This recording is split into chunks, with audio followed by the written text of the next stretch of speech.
Serban FM 107.8, selalu di hati.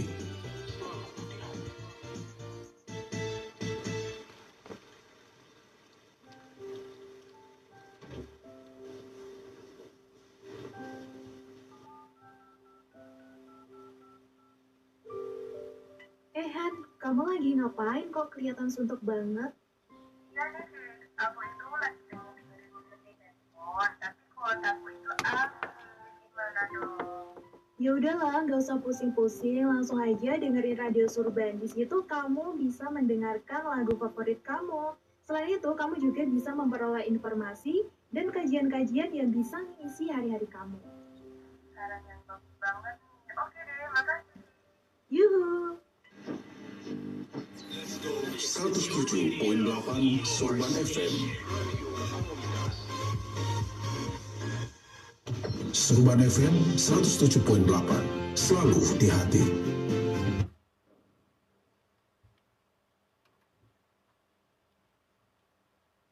Assalamualaikum warahmatullahi wabarakatuh. Kembali lagi bersama dengan saya Budi di acara obrolan santai.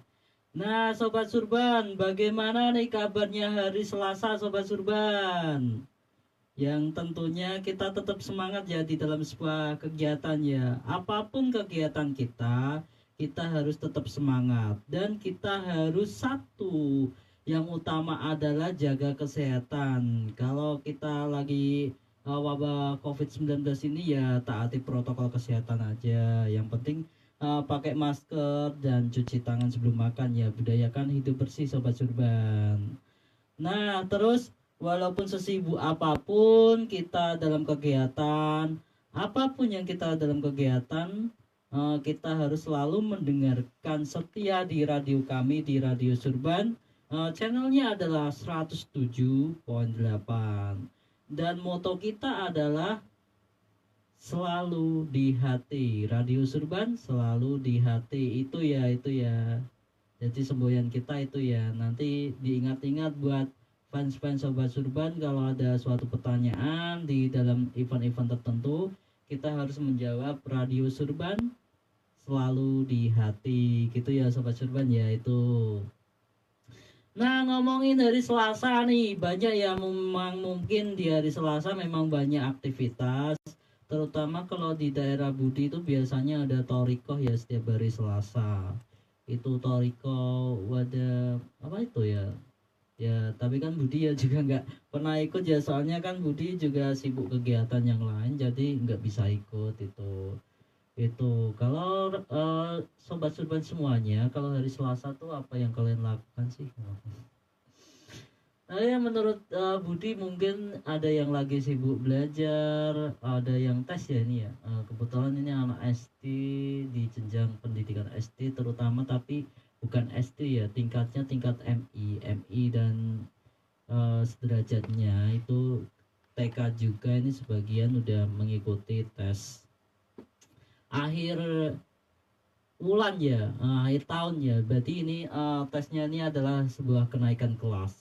Jadi buat gini ya, Budi kasih saran aja. Ini sebagai orang tua kita, kalau kita lagi anaknya lagi pas waktu ini tes, itu ujian atau apa, kita harus stop dulu sebuah kegiatan anak-anak yang tidak bermanfaat gitu. Seperti contoh itu bermain game atau bermain gadget, itu biasanya itu stop dulu lah, hilangin dulu dari kegiatan-kegiatan itu.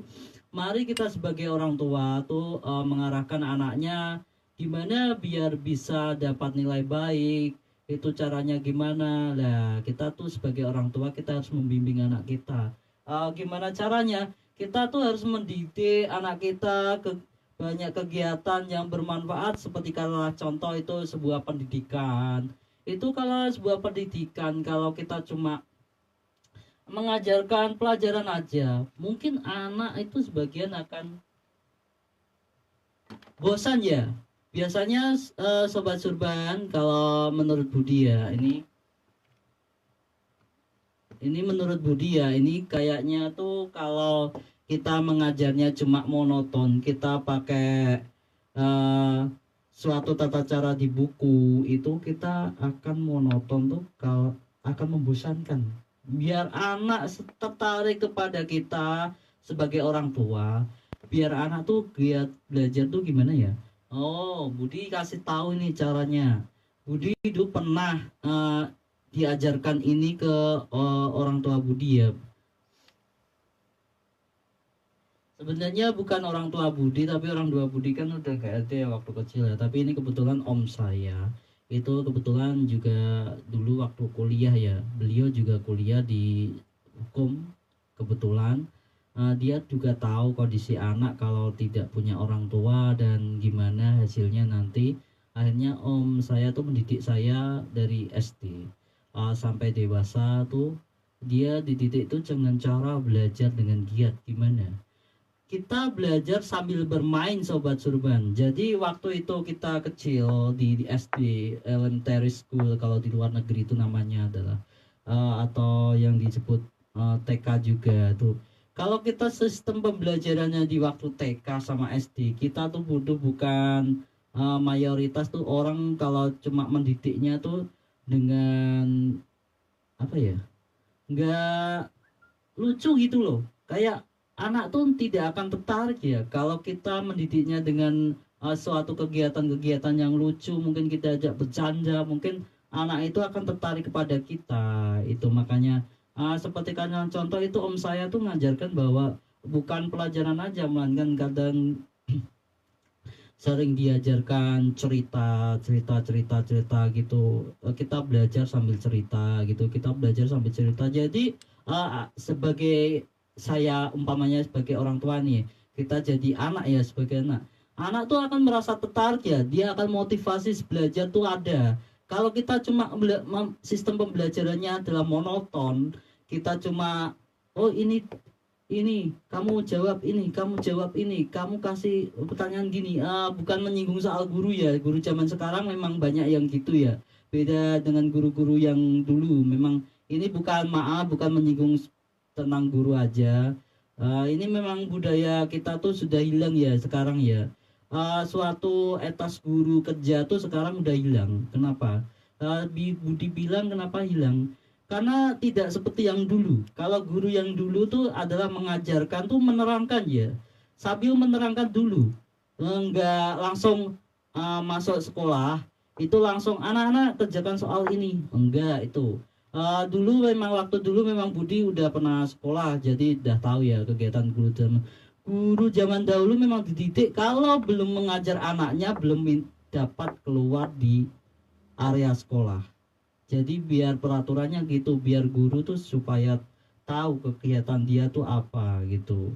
Namanya aja guru, itu ada peribahasanya. Kalau di dalam bahasa Jawa itu adalah guru, digugulan ditiru. Jadi makanya itu kalau kita jadi guru tuh jadi guru yang baik. Soalnya kenapa?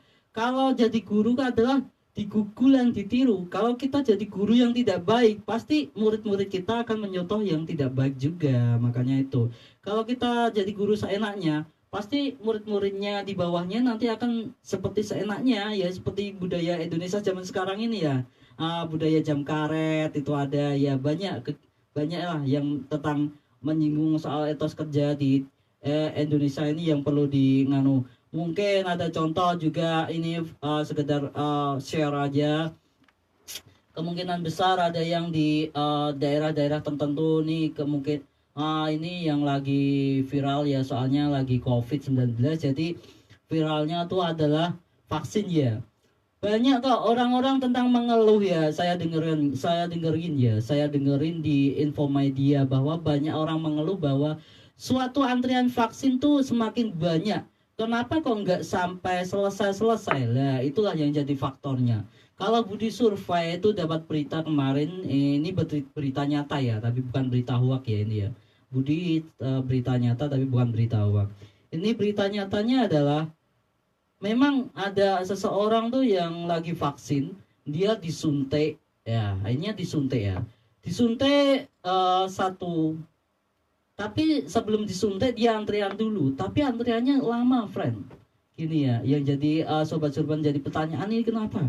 Kok antriannya lama? Harusnya kalau di dalam pemerintahan itu kan mereka udah dijadwalkan sama pemerintahan kan, bahwa satu orang tuh berapa menit supaya tidak ada antrian yang panjang gitu.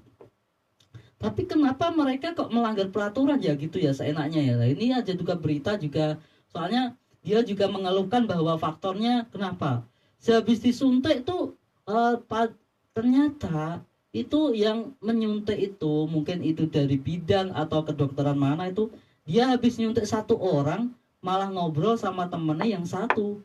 Ya itu yang jadi keluhannya tuh, kenapa ngobrol aja sampai setengah jam, itu bayangkan. Itu kalau dalam dunia kerja kan nggak boleh ya, itu jalan sekitar. Makanya kita tuh harus introspeksi diri ya, ini sebagai medis kesehatan kita. Jadi introspeksi dirilah. Kita tuh kerja dengan pemerintah, kita dibayar dengan pemerintah, kita harus menjaga sistem kerja kita.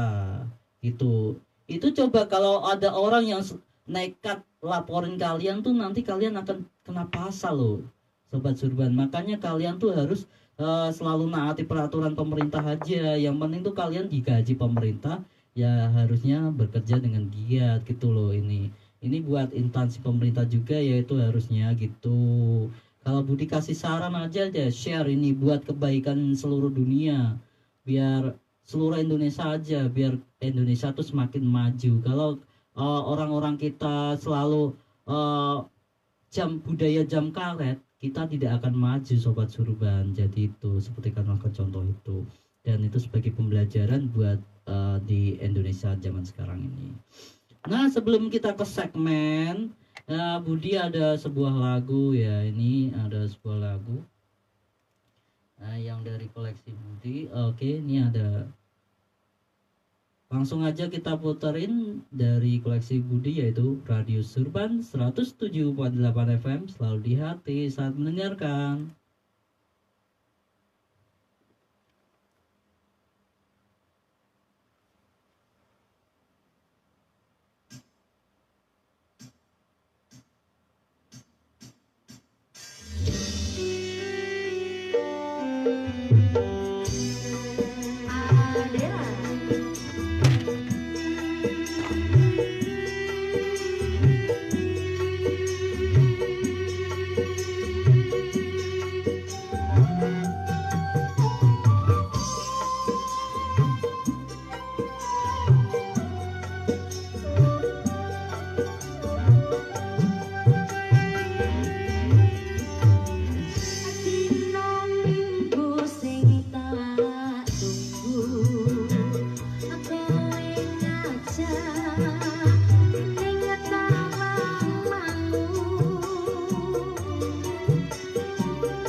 Surban FM 107.8. Selalu di hati.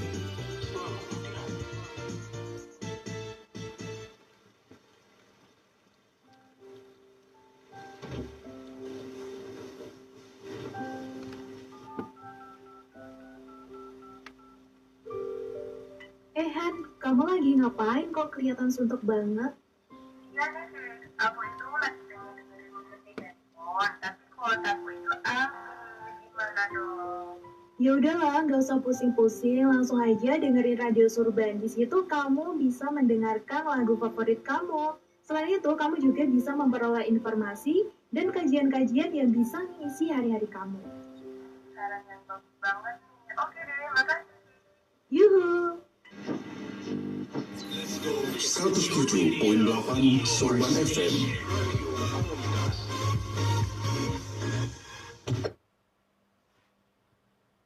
Oke, selamat siang. Kembali lagi bersama dengan saya Budi di acara obrolan santai hari ini. Nah, tadi kan Budi udah kasih tahu kan di hari Selasa tuh pada ngapain aja dan kegiatan-kegiatan apa aja. Nah, ini sebagai pembukaan awal pertama, Budi akan selalu ngingetin bagi Sobat Surban ya ini ya. Yang mau curhat-curhat, request atau titip salam, silahkan banget hubungin kami via WA di 082 325 711 988 atau bisa di Facebooknya Surban yang baru yaitu Surban FM ya. Di sana itu ada foto profilnya sama, tapi kebetulan yang perbedaannya adalah foto sampulnya itu ada kata-kata motivasinya Sobat Surban. Nah itu aja. Terus ini Budi kasih informasi juga bahwa kemarin ada pihak dari kepolisian tuh mengumumkan bagi seluruh instansi masyarakat kalau ada suatu tawuran antar masyal baik itu dari suatu komunitas atau warga itu tolong langsung kabari di kepolisian ya, jangan diambil sendiri. Takutnya nanti akan membawa masalah di kemudian hari. Jadi kemarin itu polisi itu dapat kabar bahwa di daerah sini kebetulan ini bukan menyinggung komunitasnya ya, tapi melainkan tuh ada dua perguruan di daerah sini yang saling bentrok. Tuh bentroknya kalau nggak salah tuh kejadiannya di Karanggede ya itu ya. Bentroknya itu mungkin perbedaan pendapat atau mungkin pengen menang sendiri itu ya nggak tahu ya, itu memang banyak sih ya. Tapi yang penting tuh selalu jaga perdamaian Sobat Surban. Sebenarnya gini kok, kita tuh kalau hidup damai itu sebenarnya bagus loh. Gimana caranya? Kalau kalian belum tahu hidup damai itu sebenarnya tuh sejahtera, bagus buat kehidupan kita, buat motivasi kita untuk menjadi manusia yang lebih baik, itu sebenarnya ada kok Sobat Surban. Tapi kenapa ya kok banyak orang tuh malah membuat gaduh? Nah, itulah yang jadi pertanyaan. Kok kenapa kita ditakdirkan di dunia tuh untuk membuat gaduh di dunia? Kalau kita nggak membuat gaduh di dunia tuh serasa akan dunia tuh hampa. Lah itulah yang kita dijalankan disesat itu dari setan-setan tuh, yaitu sifat itu adalah kebencian. Itu sifat kebencian, iri dan dengki itu adalah sifatnya dari syaitan dari itu. Jadi itu harus dihilangkan ya. Sikap egois, pengen menang sendiri, itu adalah sikap-sikap setan Sobat Surban. Memang kita manusia, tapi sifat kita tuh malah melebihi manusia, bukan melebihi manusia biasa. Sebenarnya bukan orang pintar, tapi bukan paranormal, melainkan orang yang bodoh. Ya itulah Sobat Surban itu. Kenapa? Kita selalu mengikuti hawa nafsu kita, sehingga kita tidak akan bisa menahan amarah itu yang menjadi kita tuh selalu terprovokasi oleh dunia-dunia yang kelam. Kita akan disesatkan oleh jin-jin dan setan-setan yang maaf ya dengan kata-kata kasar tuh yang menjerumuskan ke manusia itu. Jadi Sobat Surban itu yang kita harus hilangkan. Nah, kok kenapa ya sangat disayangkan sekali ya manusia di dalam dunia ini, kita sebenarnya tuh harus mencari persaudaraan, bukan untuk mencari musuh. cari persaudaraan tuh Sobat Surban susah sebenarnya. Tapi kalau cari musuh tuh gampang Sobat Surban. Nah, kok bisa Budi bilang begitu? Kita kalau cari musuh tuh gampang. Kita kalau cari musuh tuh ketemu dengan orang, kita lemparin batu aja. Kita maki-maki aja. Itu sudah jadi musuh kita.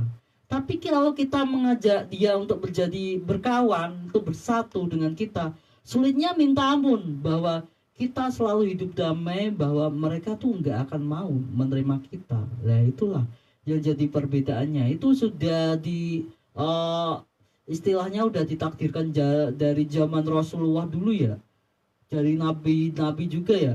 Dulu juga nabi mengajarkan hal-hal yang baik, tapi kenapa masyarakatnya tuh menganggap orang yang bisa dikatakan orang gila gitu, orang yang gila, tidak gini. Padahal beliau Rasulullah atau nabi-nabi zaman dahulu itu mengajarkan kebaikan, masyarakatnya tuh menganggap dia gila. Bahkan ya akhirnya kenapa nabi-nabi enggak berjalan mulus sesuai berdakwah untuk menjadikan manusia itu. Sebenarnya mereka tuh dikasih suatu apa, kalau ini menurut dari spiritual ya, itu dikasih dari doktrin untuk jin, setan-setan untuk memang untuk supaya tersesat manusia. Jadinya tuh mereka tuh sering melempari, memaki-maki nabi-nabi zaman dahulu. Bayangkan itu loh. Apalagi yang paling, kalau Budi tahu ceritanya nabi itu yang paling kasihan tuh ya sebenarnya itu adalah Nabi Isa Sobat Surban. Bayangkan, dia tuh tanggung manusia, dosanya manusia tuh ditanggung dia loh, bayangkan loh. Kenapa? Karena umatnya tuh mengingkari janjinya. Kenapa? Dia dibutakan dengan harta, melainkan tidak sesuai keimanan. Akhirnya kenapa? Dari sekian kalau Budi kutip sedikit ya, ini Budi bukan mengajarkan kita agama Nasrani, tapi sebenarnya itu nabi-nabi zaman dahulu tuh bukan mengajarkan suatu agama ya sebenarnya. Agama untuk Islam, agama ini semuanya tuh netral ya untuk menyembah Tuhan Yang Maha Esa, tapi kepercayaannya aja mereka itu. Jadi kalau menurut Nabi Isa, kalau kepercayaan orang Kristen adalah Kristiani ya tidak apa-apa gitu. Jadi menurut Isa, ajaran Isa ya itu ya dulu ya, menghargai seseorang. Pada waktu itu ada, kalau nggak usah cerita ya, ada cerita juga ya, nggak apa ya, biar diceritain lah masyarakat ya, tidak gaptek gagal teknologi atau gagal pengetahuan ya. Nanti gara-gara didoktrin, oh Nabi Isa gini, bukan. Nabi Isa itu sebenarnya bukan untuk mengajarkan umatnya dari satu agama aja. Semua nabi juga begitu, tapi jika apa salahnya jika kita menghargai agama yang lain? Kan Indonesia adalah Bhinneka Tunggal Ika, ya kan, kita harus bersatu, jangan membeda-bedakan agama. Ya itu yang menjadikan perpecahan kita Sobat Surban. Nah ini sekedar sekutip aja perbincangan di Nabi Isa ini. Nabi Isa itu zaman dahulu mengadakan pertemuan yaitu namanya perjamuan kudus ya.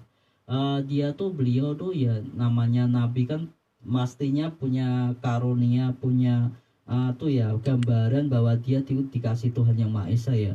Bahwa mereka Nabi Isa tuh dia cemas dalam perjamuan kudus itu. Dia makan sambil menuangkan anggur, sambil mengasihkan roti kepada muridnya, bahwa dia cerita bahwa nanti sebelum subuh ada seberapa muridnya yang akan berdusta atau mengkhianati kita gitu. Mereka nggak tahu maksudnya Nabi Isa tuh apa ya, gini ya kak, cerita sama kita gini. Dan akhirnya kenapa?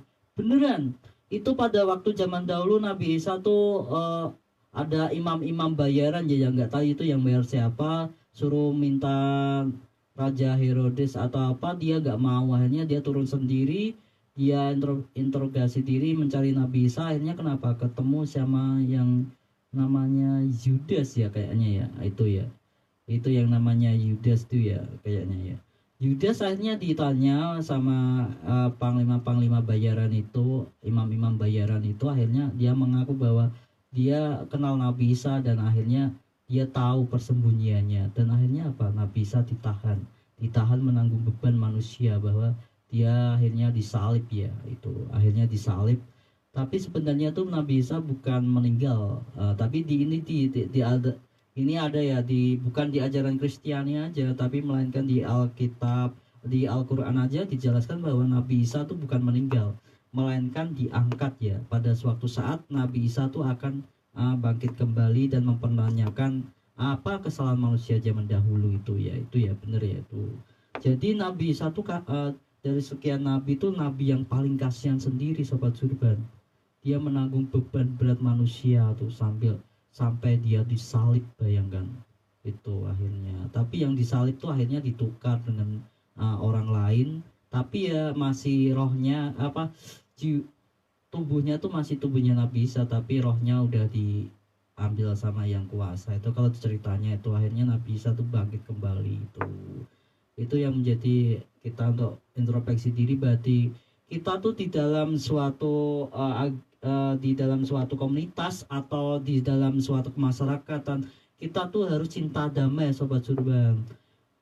Gitu, gak ada pelajarannya dari Kristiani aja, melainkan umat manusia di Islamik aja juga ada, di semua agama juga ada, namanya adalah cinta dan kasih itu. Kalau kita menghargai orang lain, pasti kita akan dihargai juga. Kalau kita tidak menghargai orang lain, pasti kita tidak dihargai juga, itu namanya. Kalau orang Jawa itu mengatakan adalah ajining diri ono ing ilati ya sobat Surbannya. Jadi harga diri manusia tuh ada di lidahnya dia. Kalau dia bicara yang tidak baik, kalau dia bicara, kalau tren-trennya zaman sekarang tuh hoak, itu mengacaukan manusia aja, dia kan tidak dipercaya lagi itu sobat Surban. Dan akhirnya kenapa? Timbullah suatu perselisihan gara-gara namanya kalau di dalam pewayangan adalah kita bisa disebut juga perwataannya adalah namanya adalah sengkuni itu ya, makanya. Jadi kita tuh jangan sebagai contoh sifat-sifat yang sengkuni. Lebih baik tuh kita mencontoh dari sifat-sifat Pandawa 5 sobat Surban. Walaupun sedikit, tapi kita kalau damai, kita bersatu, pasti kita akan menyenangkan di dunia ini sobat Surban. Bayangkan kalau seluruh dunia damai, pastinya manusia tuh udah dijanjikan di dalam surga. Itulah yang menjadi itu. Tapi kalau manusia semuanya damai, nggak akan enak ya. Itu seperti bumbu-bumbu dalam cerita. Makanya banyak orang yang menyimpang, lebih senang membuat tidak perdamaian, lebih membuat chaos. Yang dinamakan chaos itu apa? Itu adalah bahasa itu Inggris ya, namanya chaos adalah kekacauan. Jadi membuat kegaduhan tuh orang pada suka daripada suatu perdamaian. Nah itulah ini contoh. Dan ini juga imbauan dari Budi juga di Radio Surban. Jadi mohon sekali ini untuk bantuan dari masyarakat dan bantuan untuk orang tua yang mempunyai anak yang lagi mengikuti event-event apa komunitas, mungkin maaf dari kalau di daerah Boyolali sini saya dengar Teratai Muda atau PSHT atau Keras Sakti dan atau yang lainnya. Ini dimohon untuk orang tuanya tuh selalu antisipasi ya, memantau kegiatannya terlebih dahulu itu. Dan ini bukan khusus juga orang tua juga ya, orang tua juga tidak harusnya juga dipersalahkan ya. Harusnya yang jadi judge itu adalah yang harus dipersalahkan adalah gurunya. Kenapa? Gurunya tuh harus selalu membimbing muridnya yang baik. Jadi jangan habis latihan terus ditinggal, nggak ada bimbingan belajar dari konseling bahwa kita tuh melatih diri untuk menjadi bela diri, untuk mempunyai ilmu-ilmu yang mungkin kekebalan atau mempunyai ilmu-ilmu yang sakti. Kita tuh harus gunakan dengan baik, dengan bijak. Itu kita harus selalu dalam habis latihan kita harus sharing kayak gitu, biar anak-anak tuh pada sadar bahwa bela diri itu bukan untuk ajang pergelutan aja. Ngaco ya omongannya, tambah bahasanya Jawa ya, bukan pertengkaran aja, melainkan tuh sebenarnya tuh adalah untuk ajang pesta, untuk ajang apa itu namanya, kalau di dalam lomba itu adalah Asian Games, SEA Games, siapa tahu bisa mewakili Indonesia gitu Sobat Surban. Nah ini kita Sobat Surban, kita break sebentar ya, kita akan mendengarkan Laan dan Luhur dulu dari Radio Surban. Nanti kita akan sambung lagi. Radio Surban 107.8 FM, selalu di hati, selalu mendengarkan Andan Luhur. Allahu Akbar, Allahu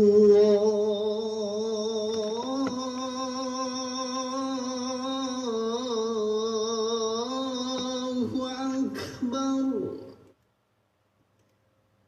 Allah